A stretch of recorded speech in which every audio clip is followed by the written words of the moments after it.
Hello there, you awakening wonders. Welcome to the limitless glory that you participate in through the miracle of your own consciousness, through which you can control your anatomy and indeed your life. If liberty should ever return to a planet that is increasingly interested in centralizing authority, surveilling us, controlling and censoring us. Not here, though. Well, for the first 15 minutes, we are on YouTube, so there will be a degree of censorship. But after that, we're going to be on Rumble. And of course, today we're talking about Trump's third arraignment. And we're talking about what this means for free speech, what this means for democracy. In our item, Here's the News. No, here's the effing news. We'll talk a little bit about Tucker's interview with Hunter Biden's former business partner and whether or not there are significant revelations in there that ultimately amount to the criminality of the Biden family. Allegedly.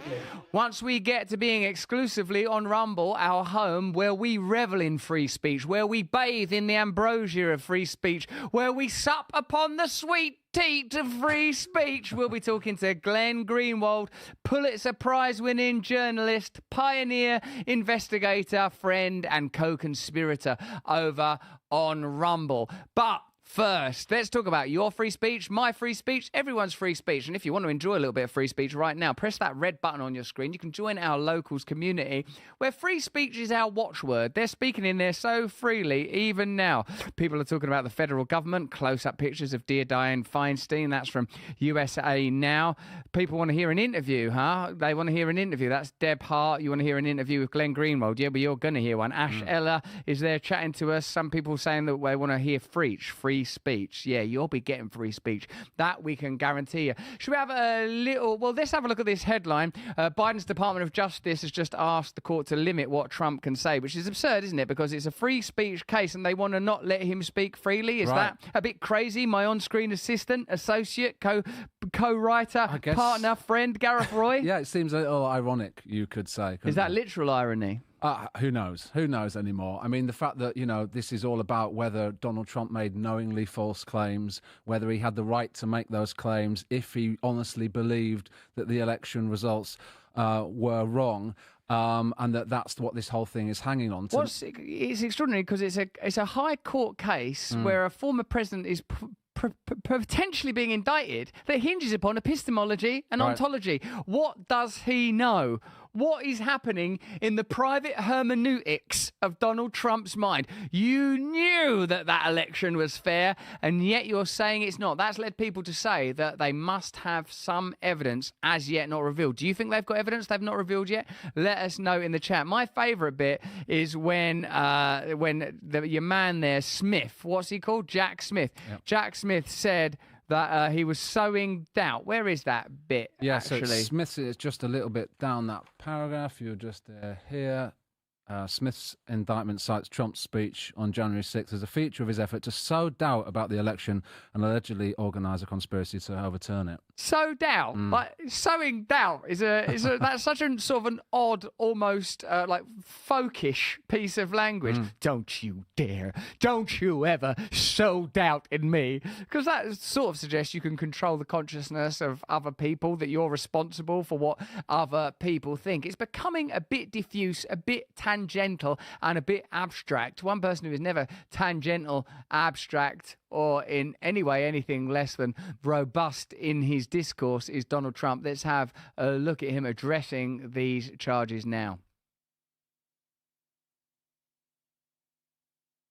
Those indictments aren't worth the paper they're written on. Former President Donald Trump keeps fighting back after being charged with conspiring to overturn the 2020 election.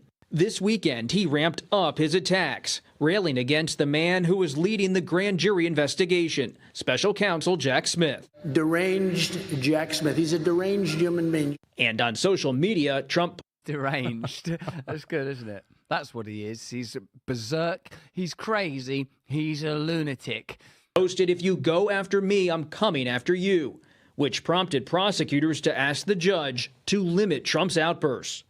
His outburst, that means prohibit his free speech. The problem is, I suppose, is that with the ongoing conversation, which we'll be covering later in the show, around the Biden family's business dealings and the degree to which Joe Biden knew about and was involved with Hunter Biden's business interests, in particular with Burisma in Ukraine, if corruption becomes part of the system, not a bug, but a feature. Yeah. How can a charge of corruption in any way harm Trump? You'll be aware that since these allegations have amped up, since these prosecutions have increased in intensity, so has Donald Trump's popularity. It's extraordinary to find ourselves in a time where our trust in the establishment is so low, our loathing of conventional politics so charged, so heady and high, that if an anti-establishment figure is significantly attacked, we like them more, not less. This leads us to an important question, and I'd love you guys to answer it. Do you think that the Democrat establishment are strategically attacking Trump,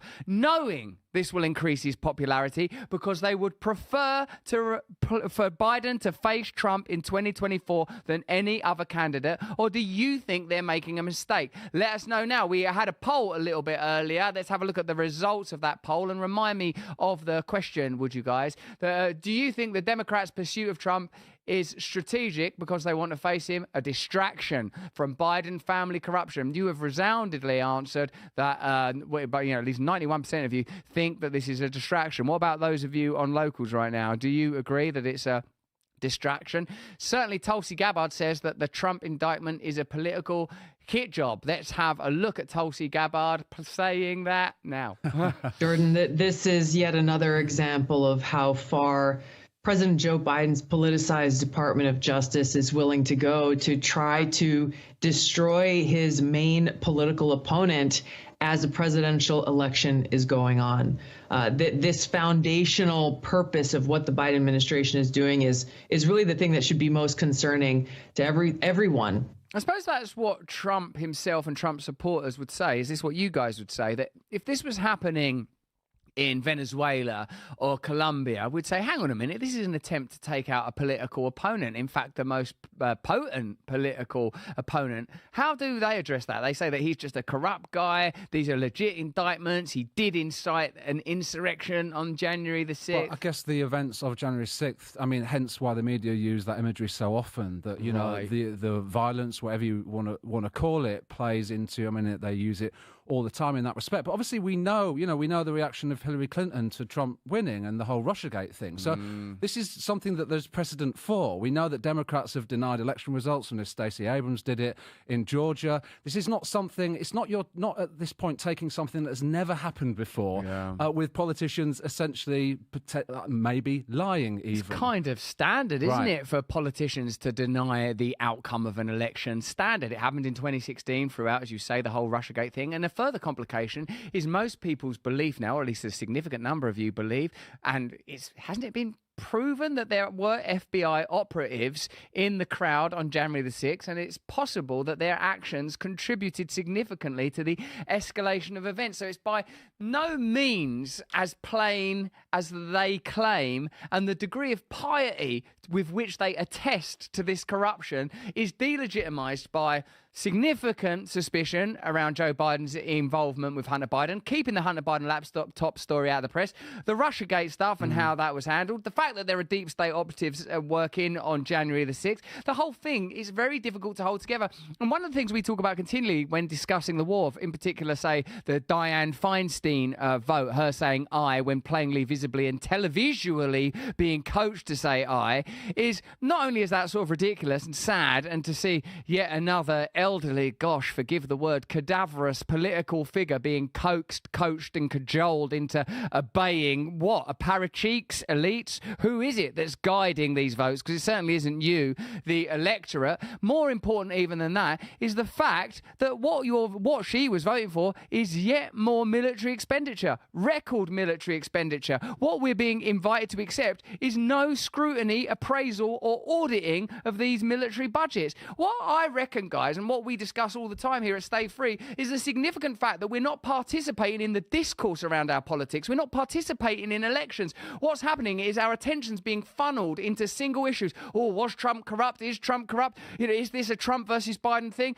And all the while, we're caught up in this sort of cacophony of odd racket around these issues, we're unable to gain sufficient perspective and view the fugue of corruption that pervades all of these institutions. We can't get a moment to ask the significant questions, although we will be asking Glenn Greenwald some of those significant questions when he joins us on Rumble in just a few minutes. If you're watching us on YouTube, there's a link in the description. We're only going to be on YouTube for a few more minutes. But I think, as Tulsi Gabbard says there about, how this is being used, I think it's showing in the polls how this is being viewed. People are, I think, growing tired of what's happening with Donald Trump. And again, as we've just stated about, Stacey Abrams or Russiagate or whatever it is, even with Trump and the last charge when it came to keeping those documents and war with Iran and things, people are starting to see there's another side to this story, and that things are being used in ways that could definitely be called politicizing them. We see again and again in the conversation over here in Locals, people saying, I didn't used to like Donald Trump. I was cynical about Donald Trump, but the way he's being treated here is revealing. Again, with the boxes of censored governmental material, it seems like a lot of political figures do comparable things, and more significant than that was the fact that they pertained to a plan to attack Iran. I've already forgotten that because I'm caught up in this latest arraignment. Oh, did he know? Was he deliberately sowing doubt? Such bizarre, almost metaphysical questions. You did know that election was legitimate. I know a lot of you guys still have questions around the legitimacy of that election. Certainly not a claim that I'm able to make on YouTube. Well, no, you wouldn't. But as we've said, the Democrats have done the same thing. They've questioned elections themselves. This isn't happening in a kind of vacuum. This is happening as part of a corrupt political system as we know it. This, I think, is one of the biggest points that we've found ourselves discussing and iterating again and again on our show, Stay Free. There is no one that has the moral authority anymore to say, we'll handle this, we'll determine whether or not Donald Trump is corrupt, we'll determine whether or not you should be able to talk about the Hunter Biden laptop. We'll offer you a mea culpa for the events of the last 3 years, the censorship, the shutting down of legitimate experts. I think all of us are suffering from a kind of fatigue now of recognising that our media institutions and our governmental institutions and our corporate institutions are being dishonest, that we don't have enough power in our own lives. And that exhaustion, blessedly, is somehow metabolising into the kind of outrage that hopefully we can use for a new independent media movement and new independent political movements, because I think we need them. And figures like Tulsi there crossing the aisle, or Cornel West standing and making some moves and making some racket, and friend of the show Robert F. Kennedy making a significant impact in independent media, if not within the Democrat Party, which all of us know is going to shut him down. If they shut down Bernie, they're sure as hell going to shut down RFK. At least it shows now that there are new emergent possibilities for communication, and indeed that's why we believe these censorship laws are being pushed for. That's why protests are being shut down all over the world, even in places like Florida. Ron DeSantis came on our show, and seems to me that a lot of you that are sort of right-leaning and interested in the Republican Party do not see DeSantis as a legitimate alternative for a very interesting reason. We were discussing this earlier. Let's have a look at the headline.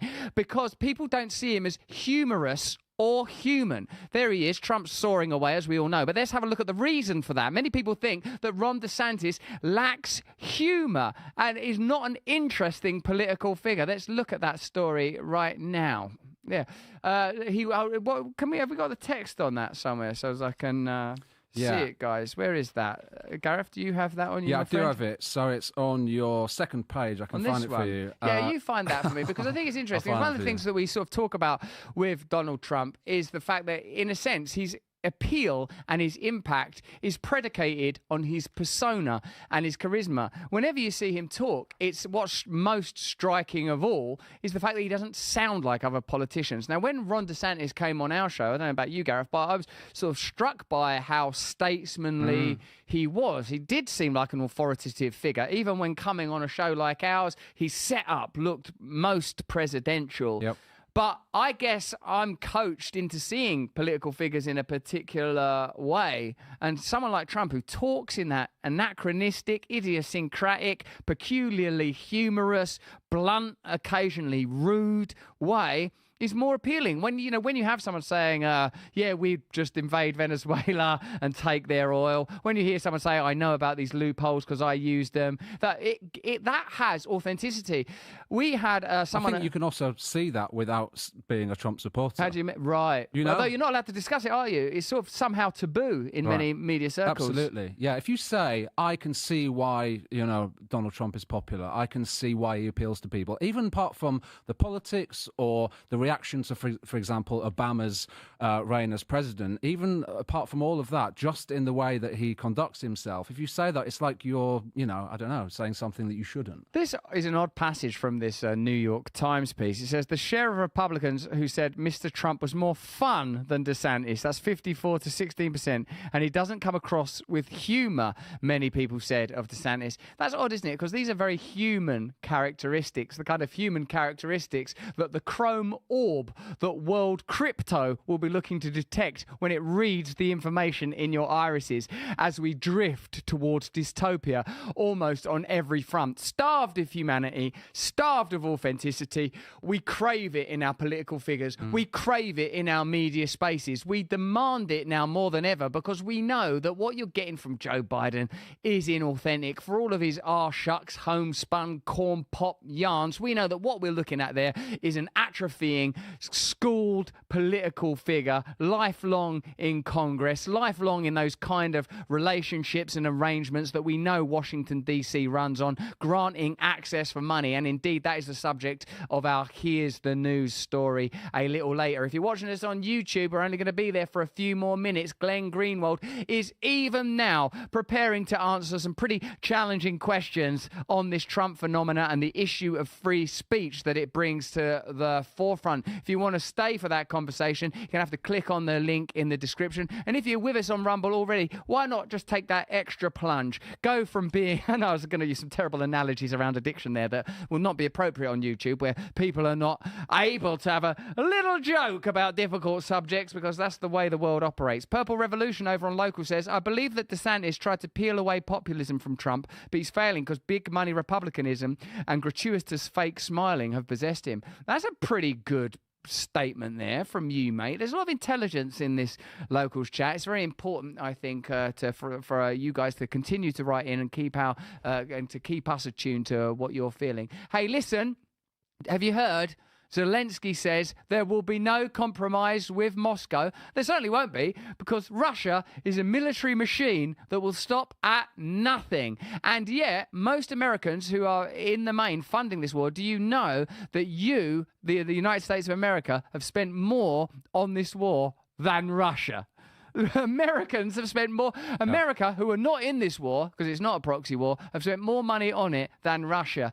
And 55% of you are sick of that. 55% of Americans said US Congress should not authorize additional funding to support Ukraine, and 45% say that Congress should continue to. That's what strikes me most of all as surprising, Gareth, is the significant number of people who are happy with it. But you said that's sort of an odd way that American demographics and politics operates. Yeah, I mean, look at any election in the United States and how close that they all are. I mean, this ultimately, it's starting to come down to left v right. There's certainly a large number of Republicans now that are at least trying to counter some of the actions in terms of the increased military spending that's going on with the Democrat Party. We saw the way that Dianne Feinstein was kind of coached by her cohorts into saying aye. But, it was so funny the way she did that as well, wasn't it? Because she sort of momentarily, there's where she was like, no, we've got to stop. We've got to build a better world, build on diplomacy and communication. How can we ever end this war by continually funding it? And how can we continue to claim to the American people that this is a humane and humanitarian war rather than a war driven by profit? No, that's not what we're saying today, Diane. The world's changed a lot since the 1960s. Now war is good. You're unpatriotic if you don't support war. Oh, so what do you want me to say then? I. Just say aye. And she duly did so. Well, a lot of people said aye as well when it came to should we stop this audit from being formed into spending on Ukraine as well, because that's been voted down also. Isn't that astonishing? All that is Do you mind telling us what you're doing with that money? I mean, if someone popped out at lunchtime to get me a sandwich, a yogurt, and a tin of pop, Oh, they I wouldn't wouldn't do mind that. seeing the receipt. Well, that's the very Last kind time of... I saw you, that was many years ago. What I want is some macrobiotic thing, a tube of protein. Just put it directly into my anus. Also, Biden has had to ask Congress to include military aid for Taiwan in the next Ukraine spending bill. We can have a war with Ukraine and you get Taiwan for free. This is an extraordinary culture. This is an extraordinary time where wars are being bundled together. A 2-for-1 war is never going to be a bargain, even if you're enjoying some of the footage of the Ukrainian attacks on Russian warships in the Black Sea, which I think is pretty strongly connected to and affiliated with Russia. If you're watching us on YouTube, we're going to have a look at this bit of mainstream media reporting on Ukraine attacking a Russian warship, which again represents a sort of a pivot and change of direction in this conflict. Ukraine now aggressively attacking Russian naval targets. That's no longer a defensive measure. I'm sure you'd agree. Let me know in the comments.